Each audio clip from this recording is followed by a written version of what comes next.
কবির ভাই কই? পিছনে আছে, পিছনে আছে। আমরা দেখতে পাচ্ছ না? পিছনে আছে। আরে আপনি নাই তো ওয়াজও হচ্ছে না তো। এই যে না আছে। বসেন, এই সামনে আসেন, বসেন। আলহামদুলিল্লাহ। ওনাকে চিনেন তো সবাই নাকি? বলি আলহামদুলিল্লাহ। এই ওঠে কে? যে উঠবে জোর করে ধরবেন, আস্তে করে বসায় দেবেন, একটা মুস্কি হাসি মারবেন কবি ভাইয়ের মতো, সব ঠিক হয়ে যাবে। বলি আলহামদুলিল্লাহ। খুব ভালো। ভাইটার সাথে আমার পরিচয় দেশে না, কিন্তু ওনার সঙ্গে আমার ফার্স্ট পরিচয় হলো মালয়েশিয়ায়। মালয়েশিয়া আমার সফর ছিল, প্রথম সফর। আমার কবির ভাই আমাকে প্রথম মালয়েশিয়া নিয়ে যান। আলহামদুলিল্লাহ। আল্লাহ তাকে একটা সম্মান দিয়েছেন। আল্লাহ তুমি তার ইজ্জত সম্মান কারো বাড়িয়ে দাও। এই সম্মান পাওয়ার পিছনে সবচেয়ে বড় দোয়া হলো তার মায়ের দোয়া। আমি তার মাকেও চিনি, তার বাড়িতে গেছি, আমি খাইছি সিটা পিঠা। সিটা পিঠা না কি বলে? হ্যাঁ, সিটা রুটিও খেয়েছি। তো শোনেন, শুধু মানে আমি কিন্তু সব খবরও রাখি। আলহামদুলিল্লাহ। আল্লাহ তুমি আমার কবির ভাইয়ের দুটো ছেলেকে বড় আলেম বানাও। জোরে বলি আল্লাহুম্মা আমিন। আমি কিন্তু অন্য এলাকার ভাইয়ের গুণগান গাচ্ছি না, আপনার এলাকার ভাইয়ের গুণগান গাচ্ছি। আল্লাহ তুমি কবুল করো। জোরে বলি আমিন। ইন্না আকরামাকুম ইনদাল্লাহি আতকাকুম। তোমাদের মধ্যে সেই লোকটাই সবচাইতে বেশি সম্মানিত আল্লাহর কাছে, যে বান্দা আল্লাহকে সবচাইতে বেশি ভয় করে। জোরে বলে সুবহানাল্লাহ। ভয় করা মানে কি? বাঘকে দেখে আমরা ভয় করি কেন? বাঘের হিংস্র থাবা আমার জীবনকে নাশ করে দিতে পারে। সাপকে দেখে ভয় করি, সাপের তার বিষাক্ত সবল আমাকে শেষ করে দিতে পারে। এই জন্য সাপকে ভয় করি। কিন্তু আল্লাহর ভয়, বাঘের ভয় আর সাপের ভয় তো একরকম না। আল্লাহর ভয় হলো আল্লাহ তাআলা যেগুলো হারাম করেছেন। মদ হারাম, আমি খাবো না, কাউকে খেতে দেব না। জেনা করা হারাম, আমি জেনা করব না, কাউকে জেনা করতে দেব না। শুকরের মাংস হারাম, আমি নিজে খাবো না, কাউকে খেতে দেব না। মদ কেন হারাম? আল্লাহ বান্দার কল্যাণ চান, নকল্যাণ চান? আল্লাহ বান্দার কল্যাণ চান, নকল্যাণ চান? তাহলে মদ কেন হারাম হলো? অবশ্যই মদের মধ্যে ক্ষতির দিকটা আছে না নাই? আসতে বলবেন না, আছে না নাই? শুকর কেন হারাম হলো? শুকরের মাংস কেন হারাম? অবশ্যই ক্ষতির দিকটা আছে না নাই? আছে। শুকর কেন হারাম হলো? শুকর এই জন্য হারাম হলো, এখানে কথা বলা যাবে না, একটু সাইলেন্ট থাকেন। শুকর কেন হারাম হলো? শুকর হারাম হওয়ার কারণ হলো শুকরের যে স্বভাব, এই স্বভাবটা মানুষের মধ্যে যেন না আসে। কেমন? একটা গাভীর সামনে একটা ষাঁড়কে যদি না হয়, সেই ষাঁড়ের ভিতরে যে উত্তেজনা কাজ করে, পাশে যদি আরেকটা ষাঁড় রাখা হয়, তার মধ্যে উত্তেজনা সৃষ্টি হয়ে যায়, যেটা মানব জাতির সঙ্গে কিছুটা মিল আছে। কিন্তু শুকুরের মধ্যে এই জিনিসটা নাই। শুকর এবং মহিলা শুকর যখন তারা যৌনের সঙ্গে লিপ্ত হয়, অন্য শুকুরের মধ্যে এই প্রতিক্রিয়া সৃষ্টি হয় না। যে বেশি করে শুকুরের মাংস খায়, ওর মধ্যে শুকুরের কিছু সিমটম ঢুকে যায়। কি কথা কি বুঝতেছেন আপনারা? এইরকম ভাবে শুকুরের মাংস গ্রহণের পেছনে, হারামের পেছনে আল্লাহ তাআলা কেন হারাম করেছেন, এটার জরিপে অনেক কিছু এসেছে। এটা একটা অন্যতম কারণ। মদ কেন হারাম? মদ হারামের অন্যতম কারণ হলো মদ্যপান করলে পরে মানুষ তাল না মাতাল? আসতে করে না, তাল না মাতাল? মাতাল হয়ে যায়।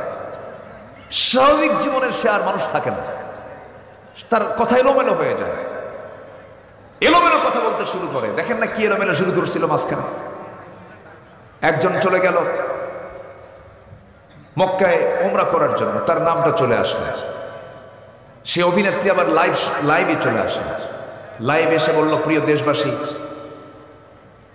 আমি উমরা পালন করতে এসেছি। আমি প্রায় অর্ধ যুগ ধরে সিনেমার শিল্পে কাজ করছি, অভিনয়ের কাজ করছি। আমার কোনো দোষ নেই, আমাকে নিয়ে ষড়যন্ত্র করা হচ্ছে, আমি পরিস্থিতির শিকার। তো প্রিয় দেশবাসী, আমি যেন উমরার বাকি কাজ সম্পূর্ণ করে আমার দেশে যেন নিরাপদে ফিরে সিনেমার বাকি কাজ সম্পূর্ণ করতে পারি। কি কথা কি বুঝতেছেন? এই হচ্ছে আমার দেশের মুসলমানদের চরিত্রের দশা। অনেক বাপ আছে, ষোড়শী মেয়েকে মঞ্চে তুলে দিয়ে বাপ নিজে হাতের তালি মারে। আবার মঞ্চে উঠে বলে, ভাইরা আমার মেয়ের জন্য সবাই দোয়া করবেন, মাশাআল্লাহ সে যেন খুব ভালো নাচতে পারে। কার নাম নেয়? কার নাম নিচ্ছে? আল্লাহর নাম নিচ্ছে, সে যেন ভালো করে নাচতে পারে। সিনেমা হলের মালিক মারা গেছে, ঘোষণা করতেছে মাইকে, প্রিয় এলাকাবাসী, অমুক সিনেমা হলের মালিক মারা গেছেন, তার আত্মার রুহের মাগফিরাত কামনার্থে অমুক দিন থেকে সিনেমার 3টা সিনেমা ফ্রি শো দেখানো হবে। কি কথা কি বুঝতেছেন আপনারা? তো এই তো হচ্ছে আমার দেশের মানুষের চরিত্রের দশা। মদ পান করলে মাতাল হয়ে যায়। এক মদেরও মদ খায়া শেষ রাতের দিকে দরজা এসে ডাকতেছে, বউ তো টের পাচ্ছে যে আমার স্বামী কয় বোতল খাইছে, ভয়ের দরজা খোলে না। বড় ছেলেকে সাথে নিয়ে বলছে, বাবা চলো তো, তোমার আব্বা মনে হয় দরজায় আসছে, আমি তো দরজা খুলতে ভয় পাচ্ছি, না জানি সে থাপ্পড় মারে কিনা, মাথা তো ঠিক নাই। ছেলেকে সামনে দাঁড় করে দরজা যখনই খুলছে, চোখ লাল টকটকা, লাল টকটকা চোখ নিয়ে বউয়ের দিকে তাকায় বলে, আম্মা আসসালামু আলাইকুম। বউ এখন কয়, হাইরে আমার পোড়া কপাল রে, তোমার কি একটু হুঁশ নাই? সকালবেলা ঘুম থেকে উঠে তোমার মুখ থেকে আমি মায়ের ডাক শুনতেছি, যুবক ছেলের সামনে দাঁড়ানো, তোমার কি একটু আক্কেল হলো না? ছেলের দিকে তাকায় বলে, দুলাভাই আসসালামু আলাইকুম। কি কথা কি বোঝা যায়? সেই মদ শুধু হারাম নয়, মদ্যপান যে করবে সে জান্নাতের গন্ধ পাবে না। কার কথা? আসতে বলবেন না, কার কথা? শয়তানের কাজ এগুলো। আমার ভাইয়েরা, এখানে আহাব্বু ইলাইহি এই শব্দ দিয়ে বোঝানো হয়েছে, বিভিন্ন তাফসীরে এসেছে, আহাব্বু ইলাইকুম মিনাল্লাহি ওয়া রাসূলিহি, মানে হলো এই সমস্ত পিতামাতা আত্মীয় স্বজন যারা আছে, তোমার সম্পদ বাসস্থান যা কিছু আছে, এর চাইতে বেশি প্রিয় আল্লাহ এবং রাসূলকে হতে হবে। এর মানে হলো এই দুনিয়ার যত কিছু যা কিছু আছে সমস্ত আইনকে প্রত্যাখ্যান করতে হবে। আমাকে আপনাকে সকল কিছুর ঊর্ধ্বে সবার আগে প্রাধান্য দিতে হবে আমার কাকে? আসতে বলবেন না, কাকে প্রাধান্য দিতে হবে? সব ছাড়বো কিন্তু আল্লাহকে ছাড়া যাবে না, কারণ মাল্লাহুল মাওলা ফালাহুল কুল। যার আল্লাহ আছে তার সবই আছে, যার আল্লাহ চলে গেছে, যার আল্লাহ নাই তার কিচ্ছু নাই, তার চাইতে বড় অসহায় আর দুনিয়াতে কেউ নাই, আখিরাতেও কেউ নাই। আমার বন্ধুগণ, একজন মহিলার কথা মনে পড়ে গেল, আজকে দেখেছি, লক্ষ্য করেছি, মার আজকে মাহফিলে কম আসে নাই। পুরুষের চাইতেও মনে হয় মায়েরাই বেশি হবে। হ্যাঁ, বেশি হবে না? মনে হয় মায়েরা বেশি হবে, মায়েরাই বেশি হবে, কারণ মারা তো ফার্স্ট, প্রধানমন্ত্রী মহিলা, বিরোধী দলের নেত্র মহিলা, স্পিকার মহিলা, শিক্ষার দায়িত্ব মহিলা, সব তো মহিলা। সম্মানিত ভাইয়েরা, আল্লাহ তুমি মাদেরকে আদর্শ মা হওয়ার তৌফিক দাও। জোরে বলে আল্লাহুম্মা আমিন। একজন মহিলার কথা হঠাৎ করে মনে পড়লো আমার, যে মহিলাটা শুধু আল্লাহকে পেতে চেয়েছেন আর কাউকে তিনি চান নাই। আল্লাহ তাআলা তাকে এই দুনিয়াতে ব্যাপক সম্মান দিয়েছিলেন, দুনিয়ার সম্মান তিনি পেয়েছিলেন, কিন্তু দুনিয়ার সম্মানকে তিনি প্রাধান্য দেন নাই। আমার মা, একটু কান লাগাবেন, মনোযোগ দিয়ে শোনার চেষ্টা করবেন। আল্লাহকে কেমন ভালোবাসতে হয়, আল্লাহর প্রতি মহব্বত কেমন দেখাতে হয়, তার বাস্তব একটি প্রমাণ ছিলেন একজন ইতিহাসে। আল্লাহ তাআলা কোরআনে তার নামটা কোট করে দিয়েছেন, ইমরাতা ফিরাউন। ফেরাউনের বউয়ের নাম কি বলেন?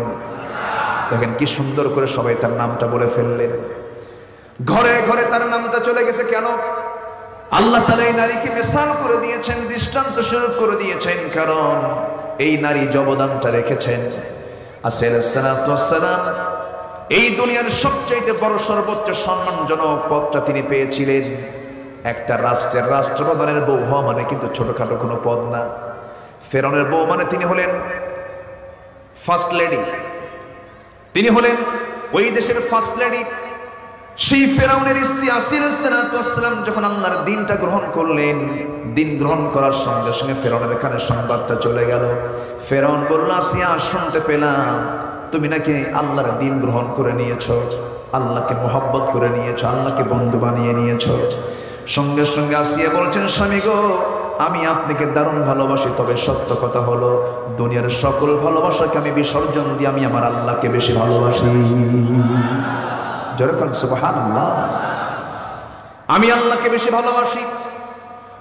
এই কথা শোনার সঙ্গে সঙ্গে ফেরাউন তেলে বেগুনে খেপে গেল, তেলে বেগুনে জ্বলে উঠল। সঙ্গে সঙ্গে বলতেছে, আসিয়া আমি তোমাকে আমার পক্ষ থেকে কি দেওয়া বাদ দিয়েছি? এই রাষ্ট্রে তুমি 2 নম্বর নাগরিক, আমার পরে তোমার স্থান। এত কিছু দেওয়ার পরে তুমি আমার বিরুদ্ধে অবস্থান গ্রহণ করলে।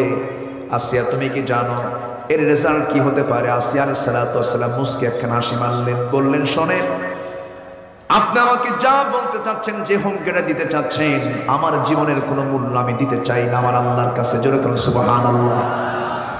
আমার আল্লাহকে ভালোবাসতে গিয়ে যদি আমার জীবনটাও দিতে হয়, জীবনটা হাসি মুখে দিয়ে দেব, দুনিয়ার সব ছাড়বো, কিন্তু আমি আমার আল্লাহকে ছাড়তে পারবো না। জোরে বলে সুবহানাল্লাহ। আল্লাহ তাআলা বলছেন, وَمَسَاكِنُ تَرْضَوْنَهَا أَحَبَّ إِلَيْكُمْ مِنَ اللَّهِ وَرَسُولِهِ وَجِهَادٍ فِي سَبِيلِهِ فَتَرَبَّصُوا حَتَّى يَأْتِيَ اللَّهُ بِأَمْرِهِ وَاللَّهُ لَا يَهْدِي الْقَوْمَ الْفَاسِقِينَ। জোরে বলুন আল্লাহু আকবার। আমার ভাইরা, সবশেষ কি হলো? আসিয়া আলাইহিস সালাতু ওয়াস সালাম বললেন, স্বামী গো, আমি আপনাকে দাওয়াত দিচ্ছি, আপনিও কালেমা পড়ে ফেলেন, কারণ আপনি আমার স্বামী, আমার তো দায়িত্ব আছে। দেখেন, এত বড় কঠিন ক্রাইসিসে পড়ার পরও তিনি দাওয়াতি কাজ বন্ধ করলেন না। প্রত্যেকটা ব্যক্তির জন্য দাওয়াতি কাজ করার দরকার আছে না নাই? আসতে বলবেন না, আছে না নাই? আগে দাওয়াত হবে বাইরে না ভিতরে? আগে দাওয়াত হবে বাইরে না পরিবারের ভিতরে? পরিবারে আগে দাওয়াতটা দিতে হবে। আমার নবীজি প্রথম দাওয়াত দিয়েছেন পরিবারে। একজন নবী ছিলেন না, কিন্তু আল্লাহ তাআলা তার নামে একটা সূরার নামকরণ করেছেন। লোকমান আলাইহিস সালাতু ওয়াস সালামের নামটা কোরআনে কোড হয়েছে, তার নামে একটা সূরা আছে। তিনিও যে নসিহতগুলো দিয়েছেন, 13টা নসিহত, সেই নসিহতগুলো সমাজে দিয়েছেন না পরিবারে দিয়েছেন?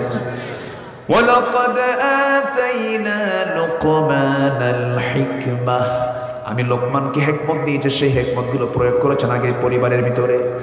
সন্তানদেরকে এত সুন্দর করে নসিহত করেছেন। ওয়াহুয়া ইয়াইদুহু ইয়া বুনাইয়া লা তুশরিক বিল্লাহ ইন্নাশ শিরকা লাযুলমুন আযীম। কলিজার টুকরা সন্তান, শিরিক করো না, কারণ এই দুনিয়ার যত গুনাহ আছে সমস্ত গুনাহগুলোকে আল্লাহ তাআলা মাফ করবেন, কিন্তু শিরকের গুনাহ কখনো মাফ করা হবে? মাফ করা হবে? একটু পরে আসতেছে শিরকের বিষয়টা, আমাকে মনে করে দিবেন পরে, আমি একটু চেষ্টা করব বলার জন্য, বলি ইনশাআল্লাহ। লোকমান সন্তানদেরকে মাঝে মাঝে নসিহত দিতেন, মাঝে মাঝে নসিহত দিতেন। তার নসিহত আল্লাহর দরবারে এত পছন্দ হয়ে গেল, তার ওয়াজটা আল্লাহ তাআলা কোরআনে কারীমের মতো কিতাবের মধ্যে কোট করে দিয়েছেন। এত সুন্দর দামি দামি তিনি ওয়াজগুলো করেছেন পরিবারের মাঝে। আমার ভাইরা, লোকমান তার সন্তানদেরকে একদিন ডাক দিয়ে বলছেন, আমার সন্তানরা এইদিকে আসো, আমি তোমাদেরকে 3টা কাজের উপদেশ দেব। 1 নম্বর উপদেশ হলো, ও আমার কলিজার টুকরা সন্তান, পৃথিবীর শ্রেষ্ঠ খাবার সবসময় খাওয়ার চেষ্টা করবে, পৃথিবীর শ্রেষ্ঠ বিছানায় ঘুমাবে। নাম্বার 3 হলো, পৃথিবীর শ্রেষ্ঠ প্রাসাদে অবস্থান করবে। এই 3টা কথা শুনে বাচ্চারা হাসতেছে, সন্তানরা হেসে হেসে বলছে, আব্বা, পৃথিবীর শ্রেষ্ঠ খাবার কেমনে খাবো, শ্রেষ্ঠ বিছানায় কেমনে ঘুমাবো, শ্রেষ্ঠ প্রাসাদ পাবো কোথায়, আমরা তো গরিব মানুষ। লোকমান তখন মুস্কি হাসি মেরে বলছে, সন্তানরা বোঝো না এই কথা আমার, এই কথাটা একটু ব্যাখ্যা দিয়ে বোঝাতে হবে। আমার সন্তানরা আব্বা বলেন। এবার তিনি বলছেন, পৃথিবীর শ্রেষ্ঠ খাবার মানে কখনো ভরা পেটে কখনো খাইতে বসবা না। খাইতে যখন বসবা প্রচন্ড ক্ষুধা নিয়ে বসবা, আবার ক্ষুধা নিয়ে উঠবা, তোমার কাছে মনে হবে এই খাবারটাই পৃথিবীর শ্রেষ্ঠ খাবার। জোরে বলুন সুবহানাল্লাহ। কথা কি বোঝা যায়? নাম্বার 2 হলো, পৃথিবীর শ্রেষ্ঠ বিছানায় ঘুমাবা। পৃথিবীর শ্রেষ্ঠ বিছানায় ঘুমাবি মানে যখন তুমি কোনো পরিশ্রম করবা না, তখন তোমার ঘুম হবে না। ঘুমাতে যখন যাবে তার আগে চরম পরিশ্রম করবে, দৈহিক কায়িক পরিশ্রম করবে। চরম পরিশ্রম করার পর তোমার সামনে যে বিছানায় আসবে, সেই বিছানার ঘুমটাই হবে পৃথিবীর শ্রেষ্ঠ বিছানা। মানে আমার সন্তানরা কাজ না করে বসে বসে থেকো না। দেখেন কি সুন্দর করে পরামর্শ দিচ্ছেন। নাম্বার 3 হলো, আমার কলিজার টুকরা সন্তান, পৃথিবীর শ্রেষ্ঠ প্রাসাদে অবস্থান করবা মানে হলো, আমার কলিজার টুকরা সন্তান, পৃথিবীর শ্রেষ্ঠ প্রাসাদ মানে কোনো মানুষকে কখনো কষ্ট দিবা না, মানুষের মনের রাজত্ব জয় করে ফেলবে। যদি কেউ কারো মনের রাজত্ব জয় করে ফেলে, এর চাইতে বড় রাজা, বড় বড় প্রাসাদওয়ালা এই পৃথিবী তার কেউ দ্বিতীয়টি হতে পারে না। জোরে বলে সুবহানাল্লাহ। পরিবারে আগে দাওয়াত দিতে হবে। কিছু কিছু লোক আছে বাড়ির মধ্যে ঢোকে চোরের মতো। কিসের মতো? চোরের মতো ঢোকে। চোরের মতো ঢোকা যাবে না, সালাম দিয়ে ঢুকবেন। বাড়িতে মানুষ থাকুক আর না থাকুক, আসসালামু আলাইকুম ওয়া রাহমাতুল্লাহ বলে ঘরে ঢুকবেন। ঘরে ঢোকার সঙ্গে সঙ্গে সমস্ত অনিষ্ট থেকে এই পরিবারকে আল্লাহ পাক হেফাজত করবেন। ঘরের মধ্যে ঢুকলেন, ঢুকে একটা আনন্দ পেতে হবে। সন্তানদেরকে নসিহত দিতে হবে। যার জীবনে সঠিক স্ত্রী, সৎ স্ত্রী যার জীবনে আছে, তিনটা জিনিস তার মধ্যে চলে আসবে। লিতাসকুনু ইলাইহা ওয়া জাআলা বাইনাকুম মাওয়াদ্দাতান ওয়া রাহমাহ। এর মধ্যে কি আসবে? সুন্দর আদর্শ স্ত্রী যদি হয়ে যায় কারো জীবনে, হৃদয়ে প্রশান্তি দিয়ে দিবেন কে? এরপরে মাওয়াদ্দা, ভালোবাসা দিয়ে দিবেন কে? এবং নাম্বার 3, ওই পরিবার আল্লাহ তাআলা রহমত নাজিল করবেন। জোরে বলে সুবহানাল্লাহ। কিন্তু আসিয়ার জীবনে আল্লাহ তাআলা তাকে এমন পরীক্ষার মধ্যে ফেলে দিলেন, স্বামীটা এমন জুটলো, স্বামীটা সম্পূর্ণ তার বিপরীত হয়ে গেল। অনেক মা বোন অভিযোগ করে বলেন, হুজুর আমার বড় পোড়া কপাল, আমার স্বামীটা খারাপ। এরকম করে অনেক অভিযোগ করেন। আমার মা, আপনার জন্য আল্লাহ তাআলা আসিয়া কেমন সুন্দর করে মডেল করেছেন, এমন কাফেরের ঘরের সংসার করেও তিনি ঈমানটা হারা হন নাই। জোরে কোন সুবহানাল্লাহ। আসিয়া আলাইহিস সালাতু ওয়াস সালাম এবার বললেন, আমার স্বামীকে আপনিও কালিমা পড়েন।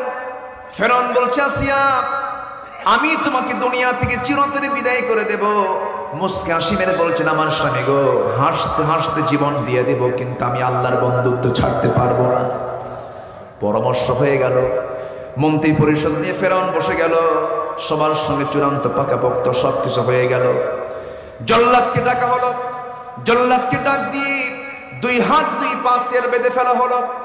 2 হাত 2 পা বেঁধে ফেলার পরে সঙ্গে সঙ্গে বলো হলো, আসিয়া এখনো সময় আছে, কি করবে বলো? আসিয়া আলাইহিস সালাতু ওয়াস সালাম বলছেন, স্বামী গো, আমি দুনিয়া থেকে বিদায় নিতে পারি, কিন্তু আমি আল্লাহকে ছাড়তে পারি না। জল্লাদকে অর্ডার দেওয়া হলো। জল্লাদের হাতে লোহার চিরুনি ঢুকায় দেওয়া হলো। হাতের মধ্যে লোহার চিরুনি দেওয়া হলো। মাথায় লোহার চিরুনি ধরা হলো। লোহার চিরুনি দিয়া মাথার চামড়াগুলোকে টেনে টেনে পাড় দিকে নামানো হচ্ছিল।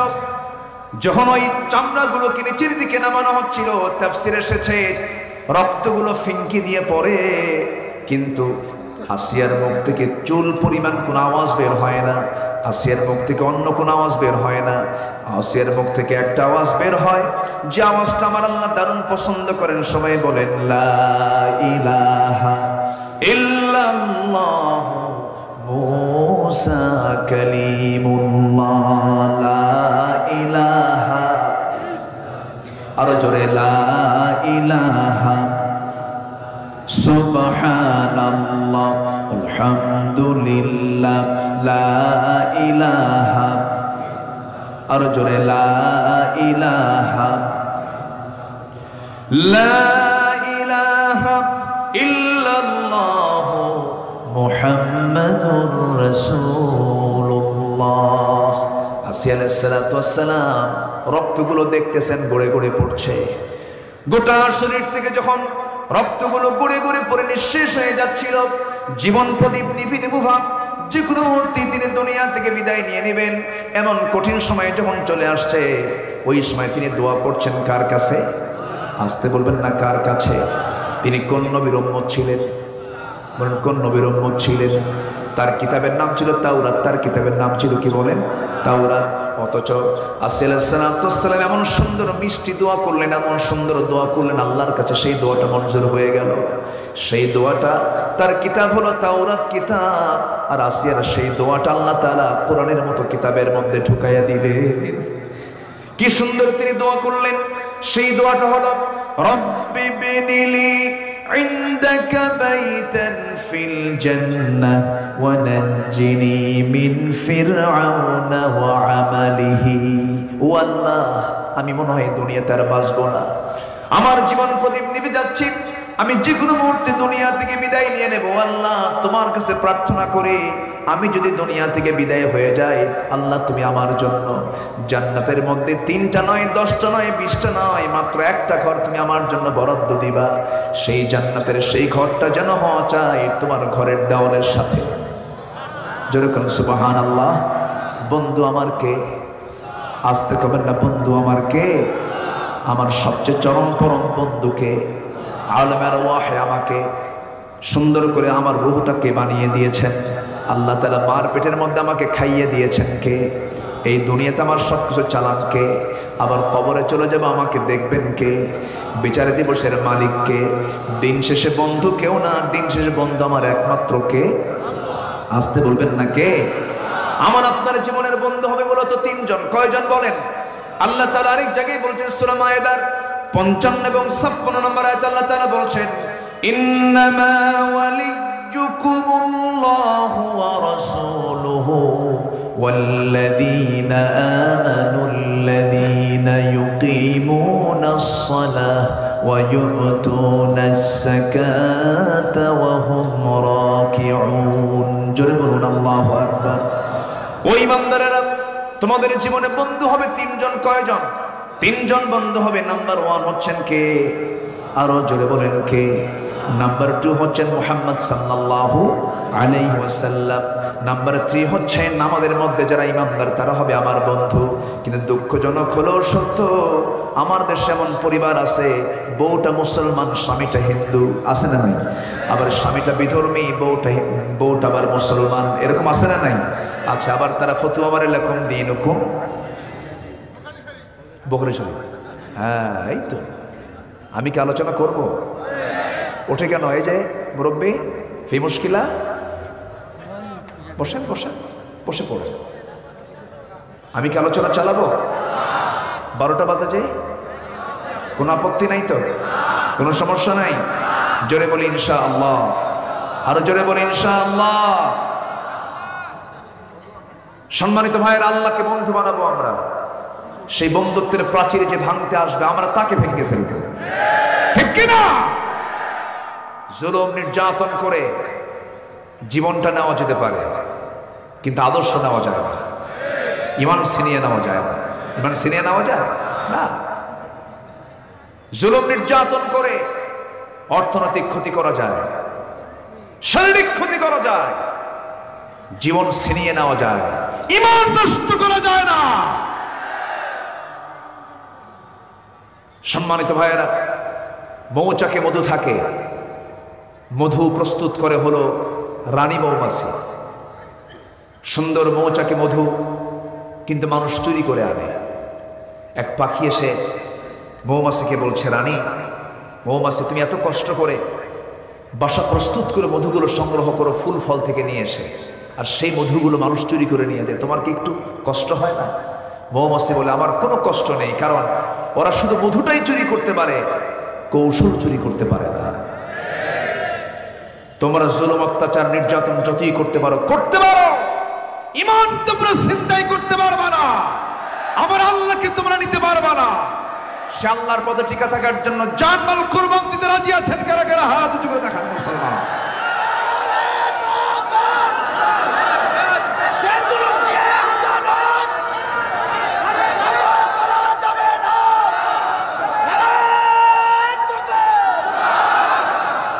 আলেম ওলামা যেখানে, কোরআন হাদিস যেখানে, আল কোরআনের আলো, আমার নেতা তোমার নেতা, নারে তাকবীর। কষ্ট হচ্ছে? ঘুমটম ধরছে নাকি আপনার? ঠিকঠাক হয়েছে তো সব? বলি আলহামদুলিল্লাহ। আমার আগে কবির বিন সামাদ ভাই কই? হ্যাঁ, উনি না থাকলে হয়, ওনাকে দেখলেই তো আমি মজা পাই। উনি কই? কবির ভাই, কবির বিন সামাদ ভাই কোথায়? আচ্ছা আচ্ছা, খুব ভালো, আলহামদুলিল্লাহ। উনি সমাজের বাস্তবতাকে তার অভিনয়ের মধ্য দিয়ে অনেক সুন্দর করে ফুটে তোলেন, তাই না? খুব ভালো পারে তো। অলরাউন্ডার, অলরাউন্ডার, সব দিকে তিনি পারদর্শী, বলি আলহামদুলিল্লাহ। অভিনয়ে আছে, নাটকে আছে, ওয়াজে আছে, সব গজলে আছে, মাশাআল্লাহ সব পারে, আলহামদুলিল্লাহ, খুব সুন্দর। আবার এদিকে ব্যাংকার, তো উনি একটা ব্যাংকের এজেন্ট নিয়েছেন, ইসলামী ব্যাংকের, জানেন তো সবাই। কোথায়, কোন শাখা যেন, শিমুলিয়া, শিমুলিয়ায় তিনি একটা ব্রাঞ্চ খুলেছেন ইসলামী ব্যাংকের। তো ব্যাংকের মাঝে ইসলামী ব্যাংক একটি মানে ইসলামী জগতের, ইসলামী জগৎকে সামনে নিয়ে চলা একটা ব্যাংক। সেখানে শরিয়া বোর্ড আছে, আলেম ওলামা আছে। তো উনি সেই ব্যাংকের একটা এজেন্ট শাখা নিয়েছেন, সেখানে অনেক গ্রাহক গিয়ে অ্যাকাউন্ট খুলে সেখানে টাকা পয়সা জমা রাখে। সম্পূর্ণ সুদমুক্ত একটা ব্যাংক হচ্ছে ইসলামী ব্যাংক, যতটুকু পারে তারা চেষ্টা করে। তো দেখেন আমার ভাইটা সব দিকেই আগায় আছে, ব্যাংক করতেও ছাড়ে নাই, আলহামদুলিল্লাহ। আপনাদের সেবায় তিনি নিয়োজিত। আপনাদের অর্থগুলো রাখবেন কোথায়? সেখানে গিয়ে রাখবেন। শিমুলিয়া শাখা না? ভালো। আমি একটু বলে দিলাম কেন, এটা একটু তার উপকারও হলো, একটু বলে দিয়ে যাই না, আপনার ভাইয়ের একটু যদি উপকার হয়, আলহামদুলিল্লাহ বলে। আচ্ছা ভাই, কবির ভাই কই? এত কথা কইলাম, খুঁজে পাইলাম না। আসতেছে তো না? জি আচ্ছা। সম্মানিত ভাইয়ের, আমি কি আলোচনা চালাবো? চালাবো চালাবো চালাবো। আমার সবচেয়ে প্রিয় কে? আসতে বলবেন না কে? মার পেটে ছিলাম কয় মাস? আসতে বলবেন না কয় মাস? আমার খাওয়াইছেন কে? মা খাওয়াইছে? মা খাওয়াইছে? মা শুধু পেটে ধারণ করেছেন, খাওয়াইছেন কে? আল্লাহ তাআলা। পৃথিবীর সমস্ত কারখানা কোনো কিছু উৎপাদন করতে গেলে আলো ছাড়া হয় না। আর আমার জন্ম যে কারখানায়, সেই কারখানায় কোনো আলো নাই। যেরকম সুবহানাল্লাহ। তাহলে আমার প্রতি দয়া কার বেশি? আমার প্রতি দয়া কার বেশি? আল্লাহর দয়া। সে আল্লাহকে আমরা ভুলে যাই, সে আল্লাহকে ভোলা যাবে না, সে আল্লাহকে বাদ দেওয়া যাবে না। সব বাদ যাবে, কিন্তু আমার আল্লাহর মহব্বত বাদ দেওয়া যাবে না। বউ চলে যাবে যাবে, বাপ চলে যাবে যাবে, সন্তান চলে যাবে চলে যাবে, গোত্র চলে যাবে চলে যাবে, সম্পদ চলে যাবে যাবে, সব কিছু আমি মাইনাস করে ফেলবো, কিন্তু আমার আল্লাহকে আমি মাইনাস করতে পারবো না। হুয়াল আউয়ালু ওয়াল আখিরু ওয়াল যাহিরু ওয়াল বাতিন ওয়া হুয়া বিকুল্লি শাইইন আলীম। জোরে বলুন আল্লাহু আকবার। আমার ভাইয়ের আরেকজন সাহাবীর কথা মনে হয়ে গেল আমার। আল্লাহর প্রতি কি ভালোবাসা তাদের ছিল। ইসলামের পথে টিকে থাকতে গিয়া হাসতে হাসতে জীবনগুলো তারা দিয়ে দিয়েছেন। একজন সাহাবী ইসলাম কবুল করে মক্কা থেকে মদিনায় হিজরত করলেন। মক্কা থেকে কোথায় গেলেন? মদিনায় চলে গেলেন। আমার নবীর জন্ম ছিল কোথায়? আস্তে করে, জন্ম ছিল কোথায়? হিজরত করেছেন কোথায়? বেড়াতে গেছেন নাকি? হিজরত করেছেন দিনের বেলা না রাত্রে বেলা? প্রকাশ্যে না লুকায়া লুকায়া? আমার নবী কি চুরি করেছিলেন, ডাকাতি করেছিলেন, কারো হক নষ্ট করেছিলেন নাকি? কিন্তু লুকোচুরি করে কেন গেলেন? এর একমাত্র কারণ হলো রসুলকে তারা হত্যার পরিকল্পনা করেছে, রসুলকে তারা মেরে ফেলার প্ল্যান করেছে। কেন? এই প্রশ্ন উত্তর যদি দিতে যায় একটু সময় লেগে যাবে। একমাত্র কারণ হলো আমার রসুল সবচাইতে বেশি মহব্বত করেছেন কাকে? আল্লাহকে মহব্বত করা মানে আল্লাহ তাআলার সমস্ত আইনকে রসুল চেয়েছেন এই জমিনে প্রতিষ্ঠা করতে। মদ চলবে না, আবু জেহেল কয় মদ চলবে। জেনা চলবে না, আবু জেহেল কয় জেনা চলবে। সুদ চলবে না, আবু জেহেল কয় সুদ চলবে। আজকে সমাজে এগুলো আছে না নাই? আসতে বলবেন না, আছে না নাই? একই দাওয়াত দেয়, কেউ পায় ফুলের মালা, আর একই দাওয়াতে কেউ পায় গলায় ফাঁসির রশি, ঠিক কিনা? একই আলেম, কেউ সরকারি, কেউ দরকারি, কেউ তরকারি, ঠিক কিনা? একই আলেম, কেউ সরকারি, কেউ দরকারি, কেউ তরকারি, সব দিকেই চলে। এমন কিছু কিছু লোক আছে, না না, হতে হবে আমার আপনার জন্য তরকারিও নয়, সরকারিও নয়, হতে হবে দরকারি। কি দরকারি? যেটা দিয়ে কাজ হবে। আমার বন্ধুগণ, আমার ভাইয়েরা, সেই সাহাবী করলেন কি? মদিনায় হিজরত করার পর সেই মদিনার উপকণ্ঠে কুরাইশরা লুকোচুরি করে অতর্কিত হামলা চালায়, অপহরণ করে একজন সাহাবীকে ধরে নিয়ে আসলো মক্কায়। ধরে নিয়ে এসে বলছে, খোবাইব ইসলাম ছেড়ে দাও। খোবাইব বলছেন, ইসলাম ধরেছি ছেড়ে দেওয়ার জন্য নয়, সব ছাড়বো, কিন্তু আমার আল্লাহকে আমি ছাড়বো না। আমার জীবনের চাইতে আমি আল্লাহকে বেশি ভালোবাসি, আমার বাবার চাইতে বেশি ভালোবাসি, আমার সন্তানদের চাইতে বেশি ভালোবাসি, আমার সম্পদের চাইতে বেশি ভালোবাসি। জেলখানায় আটকে রাখা হলো, জেলখানায় আটকে রাখা দিয়ে বললো খোবায়েব তোর খাবার বন্ধ করে দেব। খাবার বন্ধ করে দেওয়া হলো। 2-3 মাস পর্যন্ত কোনো খাবার দেওয়া নাই, কিন্তু হবে কি, ফলে এটাই ফলাফল চলে আসলো। খোবায়েব শেষ রাত্রের দিকে আল্লাহর কালাম তেলাওয়াত করেন, আর ফেরেশতারা তার সামনে জান্নাতের আঙ্গুরের ছড়া ঝুলায় রাখে। জোরে বলি সুবহানাল্লাহ। খোবায়েব আর সুন্দর হয়ে যান, সুস্থি হয়ে গেলেন। 3-4 মাস যখন চলে গেল, সবাই মিলে বলল বুঝতে পেরেছি খোবায়েবকে খাবার বন্ধ করে দিয়া তাকে আমরা শেষ করতে পারবো না, কারণ খোবায়েবের জন্য তার আল্লাহ খাবার পৌঁছায় দেয়। শেষ পর্যন্ত আইন পাশ হয়ে গেল, শুলে কাস্টে ঝুলিয়ে তাকে দুনিয়া থেকে বিদায় করে দেওয়া হবে। চূড়ান্ত পাকাপোক্ত হয়ে গেল। খোবায়েব রাদিয়াল্লাহু তাআলাকে বলা হলো খোবায়েব এখনো সময় আছে, তুমি আল্লাহকে ছাড়বে কিনা বলো। খোবায়েব বলছেন ও কুরাইশরা, ও মক্কার নেতারা, তোমরা আমাকে যে পরিমাণ অত্যাচার করতেছো একটা কথা জেনে রেখে দিও, জেনে রেখে নিও, তোমরা আমার ব্যাপারে আমার প্রতি অত্যাচার যত বাড়বে আমার ঈমান তত পাকাপোক্ত হয়ে যাবে। শুলে কাস্টে ঝুলে মারা হবে তাকে।